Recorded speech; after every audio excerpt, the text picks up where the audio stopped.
സിനുജി, നമ്മുടെ രാജ്യത്തിന് rare earth എലമെന്റ്സിന്റെ അപൂർവ ധാതുക്കളുടെ ആവശ്യം വളരെയേറെയുണ്ട്. കാരണം വികസിച്ചു വരുന്ന ഒരു രാജ്യമാണ് എന്ന് നമുക്ക് മറ്റുള്ളവരെ നമ്പാൻ പറ്റില്ല.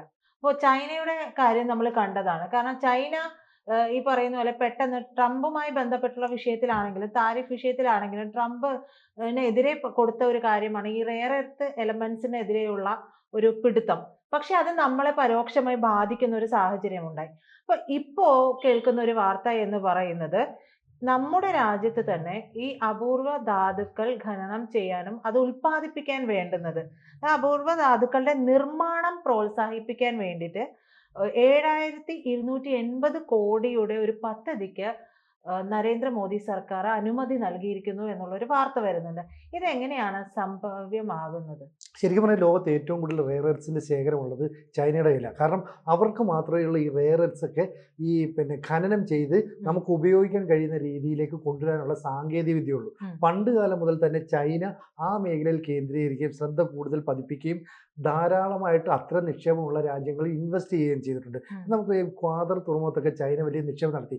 ശരിക്കും പറഞ്ഞാൽ ബലൂജ് മേഖലയിൽ ഇത്തരത്തിലുള്ള റെയർ എർത്സിൻ്റെ വലിയ ശേഖരമുണ്ട്. ഇത് മുന്നിൽ കണ്ടുകൊണ്ടാണ് ഇവിടെ അമേരിക്ക ഇന്ത്യക്കെതിരെയും ചൈനയ്ക്കെതിരെയും ഉപരോധം ഏർപ്പെടുത്തി, അല്ലെങ്കിൽ സാമ്പത്തികമായിട്ട് ട്രേഡിലൊക്കെ വലിയ നിയന്ത്രണം വരുത്തുന്നു പറഞ്ഞു. ഉടനെ ചൈന പറഞ്ഞു, ശരി, ഞങ്ങൾ കയറ്റി അയക്കുന്ന ഈ അപൂർവ ധാതുക്കളുടെ അളവിൽ വലിയ തോതിൽ കുറവ് വരുത്തുന്നു, അല്ലെങ്കിൽ അതിന് നിയന്ത്രണം ഏർപ്പെടുത്തുന്നു എന്ന് പറഞ്ഞാൽ അമേരിക്ക തകർന്നു പോകും. ആധുനിക കാലത്ത് ഇലക്ട്രോണിക്സ് ഉൽപ്പന്നങ്ങൾ ഉണ്ടാക്കണമെങ്കിൽ, ആയുധങ്ങൾ നിർമ്മിക്കണമെങ്കിൽ, ഇലക്ട്രിക് വാഹനങ്ങൾ നിർമ്മിക്കണമെങ്കിൽ എല്ലാം തന്നെ ഈ റെയർ എർത്സ് കിട്ടിയേ പറ്റുള്ളൂ. അപ്പോൾ അപൂർവ ധാതുക്കളുടെ ഏതാണ്ട് 80% കുത്തക ചൈനയുടെ കയ്യിലാണ്.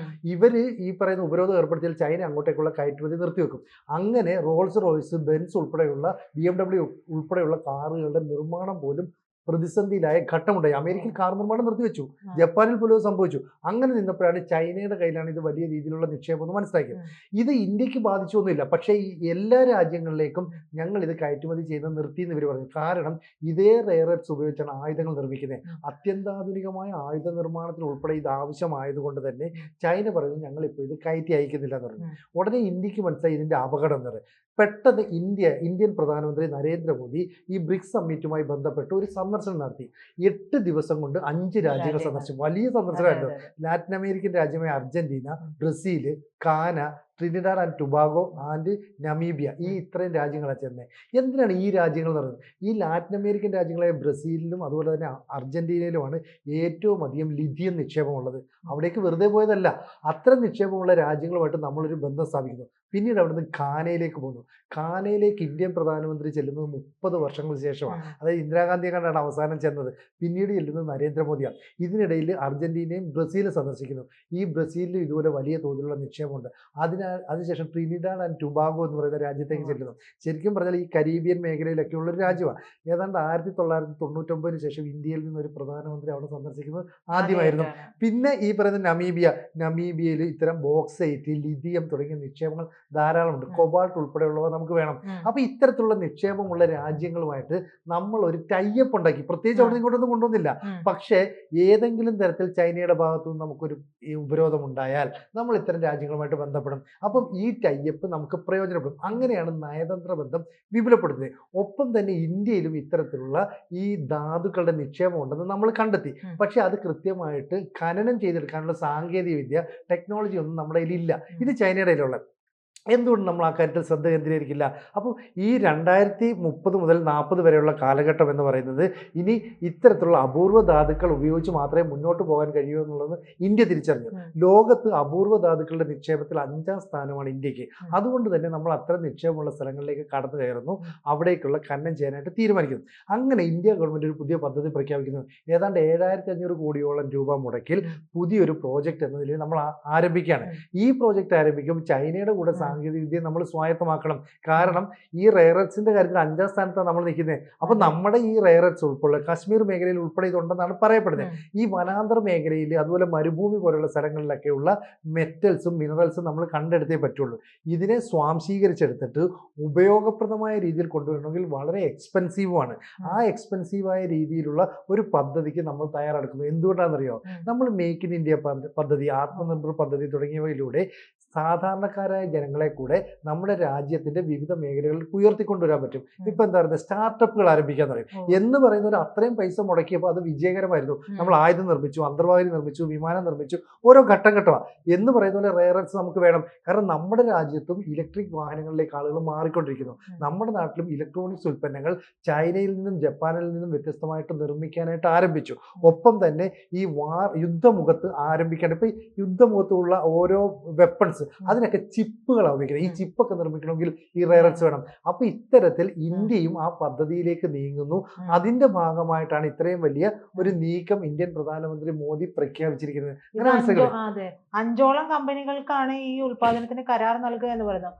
ഒരു കമ്പനി ഒരു വർഷം 1200 ടൺ അപൂർവ ധാതുക്കൾ നിർമ്മിക്കണമെന്നാണ് നിർദ്ദേശം. ഇതിപ്പോ നമ്മുടെ രാജ്യത്തുള്ള കാര്യങ്ങളെ നിർമ്മിച്ചെടുക്കുക എന്ന് പറയുമ്പോൾ അതിലേക്ക് ചൈന വരികയാണെങ്കിൽ ചൈന സ്വാഭാവികമായും വരുന്ന ഭാഗത്ത് ഈ കാലകേയൻ വന്ന് കയറുന്നത് പോലെയാണല്ലോ, കൊണ്ടേ പോവുകയുള്ളൂ, നശിപ്പിച്ചു പോകും എന്നുള്ളതാണ്. അപ്പൊ അങ്ങനെയാണെങ്കിൽ അത് നമുക്ക് ഭീഷണിയായി മാറില്ലേ? ഇത് നമ്മൾ നിർമ്മിക്കുക എന്നുള്ളതാണ്. ഇപ്പൊ 5ാം സ്ഥാനത്താണ് നമ്മൾ ഈ ഒരു അപൂർവ ധാതുക്കളുടെ നിക്ഷേപത്തിന്റെ കാര്യത്തിൽ ഉള്ളത്. അപ്പൊ അത് നമ്മൾ നിർമ്മിച്ചെടുക്കാനുള്ള സ്വയം പര്യാപ്തത നേടുക എന്നതിനേക്കാൾ അപ്പുറം ചൈനയെ കൊണ്ടുവരികയാണെങ്കിൽ അത് നമുക്ക് ഭീഷണിയാവാനുള്ള സാധ്യതയില്ലേ? ഇല്ല, ചൈനയെ നമ്മൾ കൊണ്ടുവരില്ല. ചൈന എന്താ ഞാൻ പറഞ്ഞില്ലേ, പണ്ട് മുതൽ തന്നെ ചൈന ഈ റെയർ എർത്തിന്റെ കാര്യങ്ങൾ തിരിച്ചറിഞ്ഞിരുന്നു. കാരണം അവിടെയാണ് ലോകത്തിലെ ഏറ്റവും വലിയ പ്രൊഡക്ഷൻ ഹബ്ബ് എന്ന് പറയുന്നത്. അതുകൊണ്ട് ഓരോത്തിനും ആവശ്യമായ ഈ അസംസ്കൃത വസ്തുക്കൾ എന്താണെന്ന് അവർ തിരിച്ചറിഞ്ഞു. അങ്ങനെയാണ് ലോകത്തെ വിവിധ ഭാഗങ്ങളിൽ ഇത്തരത്തിലുള്ള റെയർ എർത്ത് ഉള്ള ഭാഗങ്ങളിൽ ഇവർ നിക്ഷേപം നടത്താൻ തുടങ്ങി. നിക്ഷേപം നടത്തി അവിടെ വലിയ ആധിപത്യം സ്ഥാപിക്കുകയും ചെയ്തു. ഇത് പിന്നീടാണ് അമേരിക്ക തിരിച്ചറിഞ്ഞത്. ഇവിടെ ഇന്ത്യ 5ാം സ്ഥാനത്തെ ഉള്ളതെന്ന് പറഞ്ഞാൽ നമ്മുടെ കയ്യിൽ സ്വാഭാവികമായിട്ടുണ്ടാകുന്ന റെയർ എർത്ത് അത് ഭൂമിക്കടിയിലായിരിക്കാം, അല്ലെ വനാന്തർ മേഖലയിലായിരിക്കാം. അത്തരമുള്ള സ്ഥലങ്ങളിലൊക്കെ ഖനനം ചെയ്ത് ഇത് പുറത്തെടുത്തിട്ട് അതിൽ നിന്ന് വേണം നമ്മൾ എക്സ്ട്രാക്ട് ചെയ്തെടുക്കാൻ പറഞ്ഞാൽ അങ്ങനെ വേണം ചെയ്യാനായിട്ട്. ഇവിടെ ചൈനയെ നമ്മൾ കൊണ്ടുവരില്ല. നമ്മൾ അവരുടെ ടെക്നോളജി മാത്രമേ ഉപയോഗിക്കുള്ളൂ. നിലവിലെ സാഹചര്യത്തിൽ ഇന്ത്യയും ചൈനയും തമ്മിൽ നല്ല ബന്ധമാണ്, നയതന്ത്ര തലത്തിൽ ഉൾപ്പെടെ. ഇവിടെ അമേരിക്കയ്ക്ക് ഇത്തരത്തിലുള്ള ഈ പ്രവർത്തനങ്ങൾ ചെയ്യാൻ താല്പര്യമില്ല. കാരണം അവർക്ക് എപ്പോഴും മറ്റുള്ളവരെ കൊണ്ട് ജോലി ചെയ്യിച്ചിട്ട് അതിന്റെ ലാഭം കൊയ്യാൻ. അതുകൊണ്ടാണല്ലോ അമേരിക്ക വലിയ തോതിൽ ഒരു പ്രൊഡക്ഷൻ ഹബ്ബായിട്ട് ചൈനയെ കേന്ദ്രീകരിച്ചത്. ചൈന ആ അവസരത്തെ മുതലെടുത്തു. കാരണം ഈ ആധുനിക കാലത്ത് ഏറ്റവും അധികം വിലപിടിപ്പുള്ളത് ലിഥിയം, കൊബാൾട്ട്, അതുപോലെ തന്നെ ബോക്സൈറ്റ്, മാംഗനീസ് തുടങ്ങിയ മെറ്റൽസിനൊക്കെയാണ്. ഇതൊക്കെ ഉപയോഗിച്ചിട്ടാണ് ഇതിൽ തന്നെ ആവശ്യമുള്ള സാധനങ്ങൾ. ഇപ്പോൾ ഓരോ രാജ്യത്തിനും എന്ത് റെയർ എർത്താണ് വേണ്ടത്, അല്ലെങ്കിൽ എന്ത് അപൂർവ ആവശ്യമുള്ളത്, അത് നമ്മൾ ചൈനയെടുത്ത് പറഞ്ഞാൽ അവര് അതിന്റെ ആവശ്യമുള്ള രൂപത്തിലേക്ക് സംസ്കരിച്ച് നമുക്ക് തരിക. മറ്റേതങ്ങനെയല്ല. ഇന്ത്യ ഇത് കണ്ടെത്തിയിട്ട് അത് സംസ്കരിച്ച് നമുക്ക് ആവശ്യമുള്ള രൂപത്തിലേക്ക് എത്തണം. ഒരുപാട് ചെലവ് വരുന്നതാണ്. മാത്രമല്ല ടെക്നോളജി ഉപയോഗിക്കണം. ഇവിടെ ചൈനയെ കൊണ്ടുവരുന്നതിന് പകരം ഇതുമായിട്ട് സംയോജിപ്പിച്ച് എങ്ങനെ നമുക്ക് ഈ പറയുന്ന മിനറൽസിനെ നിർമ്മിക്കാൻ സാധിക്കും. അപ്പൊ കൃത്രിമമായിട്ട് കൂടി നമ്മൾ നിർമ്മിക്കണം. അതാണ് പ്രശ്നം. കാരണം നമ്മുടെ രാജ്യത്ത് ആവശ്യത്തിനില്ല. അപ്പൊ ആവശ്യത്തിനില്ലാത്ത ഒരു സ്ഥലത്ത് ആധിപത്യമുള്ളത് ആ സാധനത്തിൽ കൂടുതൽ ഇൻവെസ്റ്റ് ചെയ്തെടുത്ത് അത് ചൈനയ്ക്കാ. അപ്പൊ ലോകത്ത് ഈ അപൂർവ ധാതുക്കളുടെ വലിയ ആധിപത്യം സാഹചര്യം ഇതെല്ലാം തന്നെ ചൈനയ്ക്കാ. ഈ ചൈനയുടെ വെല്ലുവിളി അമേരിക്കയ്ക്കെതിരെ നടത്തുന്നത് നമ്മൾ കണ്ടുകൊണ്ടാണ് നമ്മൾ ഇത്തരം ഒരു സാഹചര്യത്തിലേക്ക് നീങ്ങുന്നത്. അപ്പൊ നമ്മൾ 4-5 കമ്പനികളെ കൃത്യമായിട്ട് ഡിസൈൻ ചെയ്തു. നിങ്ങൾ ചെയ്യൂ, ഞങ്ങൾ സഹായം ചെയ്യാന്ന് പറയും. അത് ശരിയാണ്. കാരണം ഓരോ സ്റ്റാർട്ടപ്പിനെയും ഇന്ത്യ ഗവൺമെന്റ് സപ്പോർട്ട് ചെയ്യാറുണ്ട്. എന്ന് പറയുന്ന പോലെ ഓരോ കമ്പനിയും നമ്മൾ സപ്പോർട്ട് ചെയ്ത് അവരുടെ കഴിവുകൾ ഉപയോഗപ്പെടുത്തി ഈ റെയർ എർത്ത്സിനെ പുറത്തു കൊണ്ടുവരണം. എങ്കിൽ മാത്രമേ നമുക്ക് ഇനി അടുത്ത കാലത്തിലേക്ക് മുന്നോട്ട് പോകാൻ പറ്റുള്ളൂ. ശരിയാണ്. അപ്പോൾ ഈ ചൈനയുടെ ആധിപത്യത്തെ നമ്മൾ തകർക്കാൻ നോക്കുന്ന സമയത്ത് സ്വാഭാവികമായി അത് ചൈന നമുക്കെതിരെ തിരിയാനുള്ള ഒരു സാധ്യത കൂടി വരില്ലേ? അത് ഡയറക്ട്ലി തിരിയില്ല. കാരണം ഇപ്പോഴത്തെ ഒരു നയതന്ത്ര ബന്ധം അങ്ങനെ ഉള്ളത് കൊണ്ട് ഡയറക്ട്ലി തിരിയില്ല. പക്ഷെ എന്നിരുന്നാൽ പോലും ചൈനയുടെ ഒരു രീതി നമുക്കറിയാം. ചൈന തക്കം പാർത്തിരുന്ന് പണിയുന്ന ആളുകളാണ് എന്നുള്ളത് നമുക്കറിയാം. അപ്പോൾ ഈ കഴിഞ്ഞ ദിവസം ഉണ്ടായ വിഷയം പോലും അങ്ങനെയാണല്ലോ. അരുണാചൽ പ്രദേശിൽ നിന്ന് പോയ യുവതിക്ക് ഉണ്ടായിരുന്ന ദുരനുഭവം എന്ന് പറയുന്നതും ഇത്തരത്തിൽ തന്നെയാണ്. അവര് എന്താണ് അരുണാചൽ പ്രദേശിൽ ചെയ്തുകൊണ്ടിരിക്കുന്നത് എന്നുള്ളത് പച്ചയ്ക്ക് വിളിച്ചു പറയുന്ന ഒരു സാഹചര്യത്തിലേക്കാണ് പോയത്. അപ്പൊ സ്വാഭാവികമായും ചൈന നമുക്ക് നേരെ തിരിയാനുള്ള സാധ്യതകൾ ഉണ്ടാകും. തീർച്ചയായിട്ടും ഉണ്ട്. കാരണം ഏഷ്യയിലെ ഏറ്റവും മുൻനിര രാജ്യം എന്ന് പറയുന്നത് ചൈനയാണ്. ഇത്രയും കാലത്ത് സൈനികപരമായിട്ട്, സാമ്പത്തികപരമായിട്ട്, എക്കണോമിക്കലി ഒക്കെ തന്നെ അവർ ഒരുപാട് വളർച്ച നേടി. പക്ഷേ കഴിഞ്ഞ ഒരു 10-11 വർഷക്കാലം എടുത്താൽ ഗ്രാജ്വലി വളർച്ച രേഖപ്പെടുത്തിയ രാജ്യം ഏഷ്യയിലെ 2ാമത്തെ രാജ്യം ഇന്ത്യ. അപ്പോൾ ചൈനയ്ക്ക് എല്ലാ തരത്തിലും ഭീഷണി ഉയർത്താൻ കഴിയുന്ന രാജ്യം ഇന്ത്യയാണെന്ന് ചൈന തിരിച്ചറിയുന്നുണ്ട്. അത് പാകിസ്ഥാനുമായിട്ടുള്ള ഓപ്പറേഷൻ സിന്ദൂറിന്റെ സമയം കൊണ്ട് നമ്മൾ എത്രത്തോളം സൈനികപരമായിട്ട് എക്വിപ്ഡ് ആണെന്ന് അവർ മനസ്സിലാക്കി. അതുകൊണ്ടാണ് ചൈന ഇന്ത്യയുമായിട്ട് ഒരു നേരിട്ടുള്ള സംഘർഷത്തിൽ ഏർപ്പെടാനായിട്ട് തയ്യാറാകാത്തത്. അവരെന്തെടുത്തു, അതിർത്തി മേഖലയിൽ ഇപ്പം സിയാച്ചിൻ മേഖലയിലൊക്കെ ഉൾപ്പെടെയുള്ള പ്രശ്നങ്ങളിൽ രമ്യമായിട്ട് മുന്നോട്ട് കാര്യങ്ങൾ കൊണ്ടുപോകാനാണ് തീരുമാനിച്ചത്. അതുകൊണ്ട് ചൈനയ്ക്ക് നമ്മുടെ വളർച്ചയിൽ താല്പര്യമില്ല, ഇഷ്ടവുമില്ല. പക്ഷേ നിലവിലുള്ള നയതന്ത്ര ബന്ധങ്ങൾ നല്ല പോസിറ്റീവ് ആയതുകൊണ്ട് നമ്മളൊരു ടെക്നോളജി ചോദിച്ചാൽ അവർ സഹായിക്കും. കാരണം നിലവിൽ ആത്യന്തികമായി ചൈനയുടെ ശത്രു അമേരിക്ക. അതേ അമേരിക്ക ഇന്ത്യയും ശത്രുപക്ഷത്ത് നിർത്തിയത് കൊണ്ട് ശത്രുവിൻ്റെ ശത്രു മിത്രം എന്ന രീതിയിൽ ഇന്ത്യയും ചൈനയും തമ്മിൽ യോജിച്ചു പോകും. കാരണം ഈ റെയർ എർത്ത്സിനെ നമ്മൾ ഡെവലപ്പ് ചെയ്യാനായിട്ട് ചില ശ്രമങ്ങൾ നടത്തുമ്പോൾ സഹായിച്ചില്ലെങ്കിൽ നാളെ അമേരിക്കയുടെ കൂടെ ഇന്ത്യ പോയാൽ എന്ത് ചെയ്യും? അത് ചൈനയെ ഭീഷണിപ്പെടുത്തും, അല്ല ഭീതിപ്പെടുത്തും.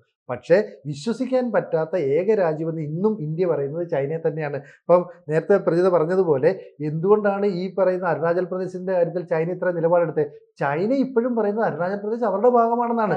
ഇപ്പം നമ്മൾ വിചാരിച്ചു ഇങ്ങനെയൊന്നും ഇല്ലയെന്ന് വിചാരിച്ചിരിക്കുമ്പോൾ ഏറ്റവും ഒടുവിൽ ചൈനീസ് നയതന്ത്ര മന്ത്രാലയം അങ്ങനെ ഒരു തീരുമാനം എടുക്കുകയും അവർ വാർത്താക്കുറിപ്പ് ഇറക്കുകയും ചെയ്തു. അതിൽ നിന്ന് ഒരു കാര്യം മനസ്സിലായി, ചൈന നമ്മളോട് ഇപ്പം കൂടെ നിൽക്കുന്നത് അവരുടെ കൂടി താല്പര്യങ്ങൾ സംരക്ഷിക്കാനാണ്. എപ്പോഴെങ്കിലും ഒരു വടി അവർക്ക് കിട്ടുവാണെങ്കിൽ അതെടുത്ത് വെച്ച് നമ്മുടെ തലയ്ക്കടിക്കും. പക്ഷേ എന്തായാലും അതിനെയൊക്കെ അതിജീവിച്ച് നമ്മൾ ഈ അപൂർവ ധാതുക്കളുടെ നിക്ഷേപം കൂടുതൽ കൂട്ടാനും അത് കൃത്രിമമായി നിർമ്മിക്കുന്ന പദ്ധതിയുമായിട്ട് മുന്നോട്ട് പോകാനും തീരുമാനിച്ചു. അപ്പോൾ ചൈനയുടെ ഭീഷണിയൊന്നും നമ്മളെ അലട്ടില്ല. ഇവിടെ നിന്ന് കിട്ടിയില്ലെങ്കിൽ ഞാൻ നേരത്തെ പറഞ്ഞ പോലെ 5 രാജ്യങ്ങൾ സന്ദർശിച്ചിട്ടുണ്ട്, പ്രത്യേകിച്ച് ലാറ്റിൻ അമേരിക്കൻ രാജ്യങ്ങളും ആഫ്രിക്കൻ രാജ്യങ്ങളും. ഈ രാജ്യങ്ങളുമായിട്ട് നല്ല ബന്ധം പുലർത്തി. കാരണം ചൈന ഈ രാജ്യങ്ങളുമായിട്ടൊക്കെ ബന്ധം പുലർത്താൻ ശ്രമിച്ചു. പക്ഷേ ചൈനയുടെ പ്രശ്നം, അവരവിടെ നിക്ഷേപം നടത്തിയാൽ ആ രാജ്യത്തുനിന്ന് സകലത് ഊറ്റിയെടുക്കും, അവരെ സാമ്പത്തികമായി കടക്കണിയിലാക്കും. അതുകൊണ്ട് അത്തരം രാജ്യങ്ങൾ ചൈനയുമായിട്ട് കൂടുതൽ അടുപ്പം സ്ഥാപിക്കാൻ താല്പര്യമില്ല. ഇന്ത്യൻ പ്രധാനമന്ത്രി മോദിയുടെ നയതന്ത്ര ബന്ധം കുറച്ചുകൂടി ഊഷ്മളമായതുകൊണ്ട് നമ്മളുമായിട്ട് ആ ബന്ധം ദൃഢമാക്കും. അതുകൊണ്ട് റെയർ എർത്ത്സിന്റെ പദ്ധതിയായിട്ടൊക്കെ നമുക്ക് മുന്നോട്ട് നീങ്ങട്ടെ. നമ്മൾ സ്വന്തമായിട്ട് നിർമ്മിച്ച് 5ാം സ്ഥാനത്തു നിന്നുള്ളത് മിനിമം ഒരു 3ാം സ്ഥാനത്തേക്കെങ്കിലും വരട്ടെ എന്ന് പ്രതീക്ഷിക്കാം. കൂടുതൽ വാർത്തകളും വിശേഷങ്ങളും നിങ്ങളിലേക്ക് എത്താൻ ABC മലയാളം സബ്സ്ക്രൈബ് ചെയ്യുക, ബെൽ ബട്ടണും അമർത്തുക.